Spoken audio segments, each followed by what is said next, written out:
Dito sa napakalawak na swampy area ng Bulacan, particular sa Barangay Taliptip, Bulacan, ay makikita natin itong napakalawak na reclamation area. Ito yung pagtatayuan ng New Manila International Airport, ang magiging pangunahing airport ng Pilipinas kapag natapos ito. Ito ay may lawak na 2,500 hectares at ito rin ang pinakamahal na airport na ginagawa sa buong Pilipinas. May budget ito na 735 billion pesos. Ang proyektong ito ay propose ng San Miguel Corporation na pinamumunuan ni Mr. Ramon Ang, ang may-ari ng SMC Corporation, at joint venture ito ng Jacob Company na siyang gumagawa ng Changi Airport ng Singapore. Inasahang ang airport na ito ay siyang magbibigay ng dagdag trabaho sa mga mamamayang Pilipino dahil magkakaroon ito ng mga business hub at residential area sa buong compound nitong airport. Ito ay magkakaroon din ng mga direktang expressways connecting sa ating mga main expressways dito sa Manila. Inasahan na ang airport na ito ay siyang makakatulong magbigay solusyon sa problemang hinaharap ng Pilipinas sa pagkakaroon ng congestion sa luma nating airport ng Ninoy Aquino International Airport dahil sa madalas nitong pagkakaroon ng flight delays dahil nga sa congestion at traffic ng mga eroplano. Kaya inasahang makakatulong na malaki ang airport na ito para mapunan ang pagkukulang ng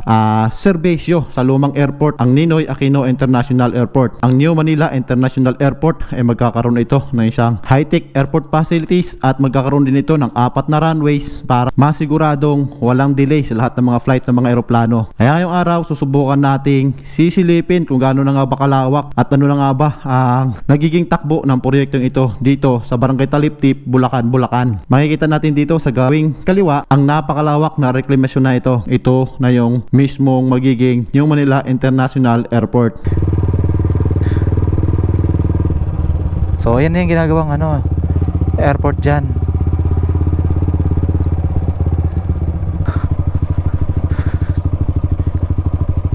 Medyo lumakas na yung hangin.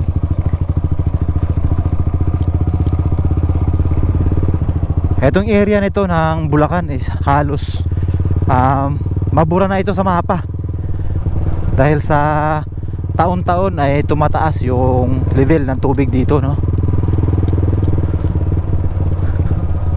at lalo pang napasama at lalong tumaas pa yung level ng tubig nung nagkaroon ng ginagawang bagong airport dyan, yung New Manila International Airport, sabi ng mga residente ay nakadagdag yun sa pagtaas ng level ng tubig, kaya lalong napasama yung kanilang dito location. Ayan, kita nyo naman mga kabahayan dito. So yun, wala pang ulan, mainit ngayon, tag-init, pero yung tubig ay halos kalibil na ng kanilang mga bahay, flooring ng kanilang mga bahay. Paano na lang kaya pag umulan? Sa ating pag-iikot dito sa Bulacan, lalo na dito sa Barangay Taliptip, ay pinasok natin ito mga maliit na kasadahan dito sa gitna ng katubigan, pero wala tayong makitang pwesto na mas malapit sa ginagawang airport, kaya tinuloy pa natin yung ating pag-iikot at narating natin itong Barangay Pamban, it's part pa rin ng Bulacan. And dito sa bakanting palawakang lupain na ito ay dati daw itong taniman sapagkat ngunit ngayon ay hindi na ito matataniman gawa nga pinasok na ito ng tubig alat, kaya hindi na nabubuhay ang mga pananim dito. Kaya dito na lang sa parting to, dito natin susubukan magpalipad nating drone para makita natin kung ano nga ba mga kaganapan dyan sa ginagawang airport.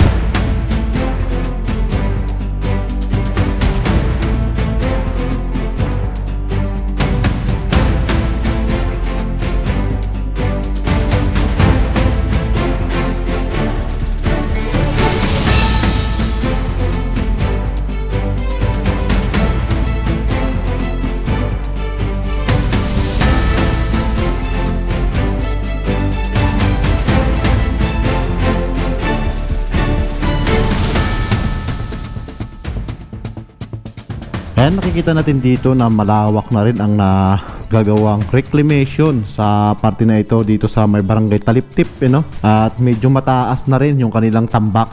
At makikita natin na mayroon ng parang bakod dyan sa gilid. Siguro rin yung pinaka base nung kanilang reclamation para hindi bumigay yung mga buhangin na tinambak nila dyan. So ang groundbreaking itong naturang project ay inumpisan ito noong October 14, 2020. At ang actual na construction nito ay magkakaroon ito ng phase 1, 2 runways at mga terminal buildings ng bagong airport. At sinimulan ito noong March 18, 2022 at nakaplano itong matapos yung phase 1 sa taong 2028. Pero sa mga nakaharap natin balita, ito ay made-delay dahil nga sa kakulangan ng materyales, lalo na sa mga buhangin na itatambak nila dito sa reclamation.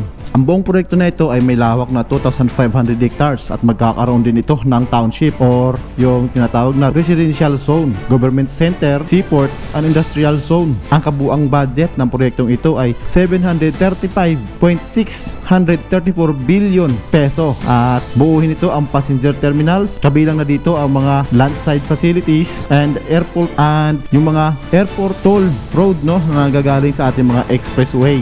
Mapapansin natin dito na napakalawak na talaga yung kanilang reclamation at kapuna-puna din na iilan na lang sa mga equipment ang nakikita nating nagtatrabaho dito dahil nga siguro naghahanap pa sila ng lugar kung saan sila kukuha ng mga buhanging idadagdag sa pagtambak dito sa reclamation nitong New Manila International Airport.